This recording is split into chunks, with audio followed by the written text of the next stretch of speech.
So, we're in this historic building, and to go talk about talent, let's talk a little bit about history. And here's a historic photo. I hope many of you will recognize the picture, but this is a very symbolic picture for me because I was born in this isolated world called Soviet Union. And there was no diversity, there was limited access to ideas and innovation. And this was my first encounter to people of other colors. And the story is there's an amusing story behind it, because 5 years before I was born, my grandmother managed, because really managed was the right word to describe it, meet a Swedish sailor and marry him and get out from the Soviet Union and live in Sweden. And when she finally got the permission to come back and visit us, only in Tallinn and only in one location, like grandmothers always, she was very brave. She smuggled in things. One of them, so like Heinz ketchup and Michael Jackson's Thriller. So for me as a kid, this was my first encounter, understanding that there are people of other colors. And actually, some years after that, I was visiting Tallinn and with my oldest sister, and I saw two black people, and I screamed, "Oh my God, look at Jacksons!" So that was the life in the Soviet Union. But we know in 1991, we got our independence back, and with the independence, we got the ideas, we got the access to our dreams. And my dream became to go and study in the United States. So in 2001, it was like approximately 6 months from the time when I arrived as an exchange student, when I was sitting in a cafe called Breaking New Grounds in New Hampshire, and I was thinking about my experience there, and I was thinking, like, everybody on the planet could do this, could live 1 year abroad, then the countries and the world would be a much better place.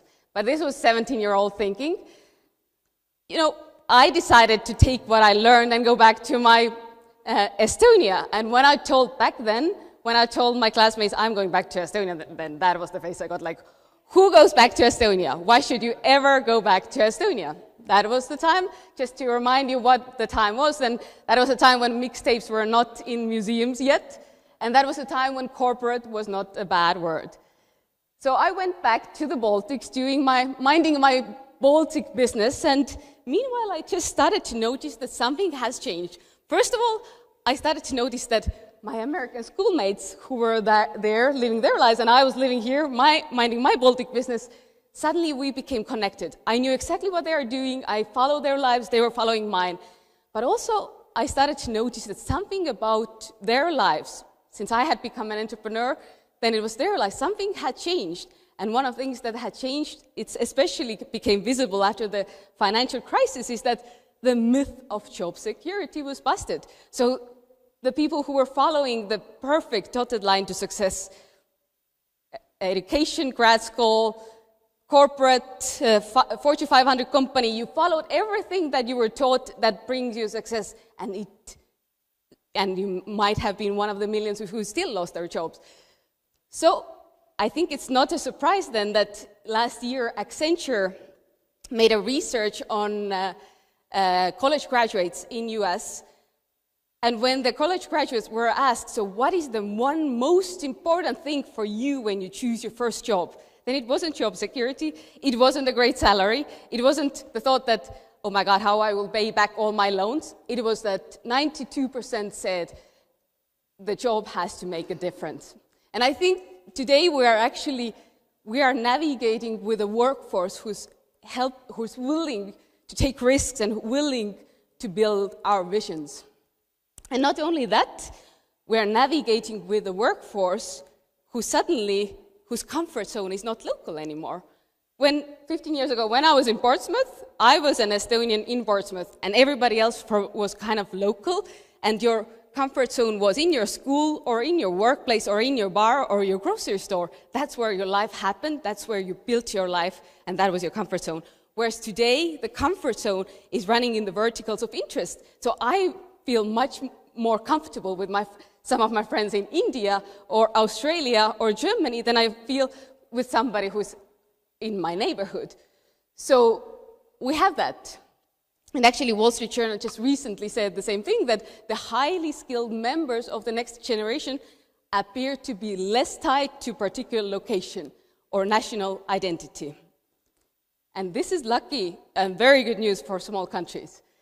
So we have 420 million people who are ready to relocate for careers. And the thing, which was just a random 17-year-old thought with hot chocolate and marshmallows, is actually something that Time magazine recently said as well, that people with experiences of different cultures are better able to generate creative ideas and make unexpected links among concepts. So we have 420 million people who are actually able to build 400 million times better and more creative world. And now let's look at the numbers a little bit. So in 2000, so when we look at the numbers of highly skilled migrants and where they come from, so in 2000, number one country for highly skilled migrants was UK. In 2010, the numbers have changed completely. So 1, 2, 3, India, Philippines, and China. And not only that, I think those are really good statistics by Professor Mahbubani from Singapore National University, who said 90% of all PhDs, physical sciences and engineers in the world, are Asians living in Asia. So when we talk about talent and talent policies, let's not forget about that. And every part of the world we are building, we're trying to rebuild Silicon Valley because of the success stories. Of course, the success stories are great, but what we forget to look at is what is behind those success stories. And 74% of computer science workers in Silicon Valley at the age 25-44 are foreign-born. And those are employees, but now if you look at the numbers, so yeah, diversity is what makes Silicon Valley great, and if you look at the numbers of unicorns, then actually 51% of US billion-dollar startups are founded by immigrants. So now if you think about the life, so friendships are global, we can move around, it's easy to move around. So what becomes important? The user experience of a country. So if I can live anywhere, I can move anywhere, the only thing I care is how good it is to live there. So if the immigration takes half a year and a lot of humiliating discussions, will I move there? No. If I don't find a school for my kid, will I move there? So one of the things I think the countries should really start to think about, and that is something a lot of services think about, but not the countries today yet, is the user experience of a country. Because people will move where it's good to live. We are just people, we love to live a good life. So